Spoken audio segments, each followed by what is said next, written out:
Hello everybody, hey, we're back in the new Kent Gallery here in Broadstairs. Cold, wintry, wet day, but we're happy because this is my latest exhibition. The private view is on Saturday, so we're excited about that.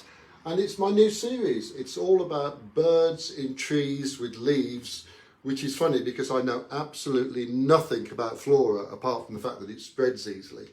The first mosaic was the partridge in a pear tree. Second, of course, is two turtle doves. Now I find it interesting when you get two of something in one of my works, because then it becomes about their relationship and we can start wondering what their relationship is, how they're getting on, and so on. And I think in the case of these two turtle doves, their relationship is best described in this accompanying verse. Two turtle doves. Christmas is a time of great joy for every girl and every boy.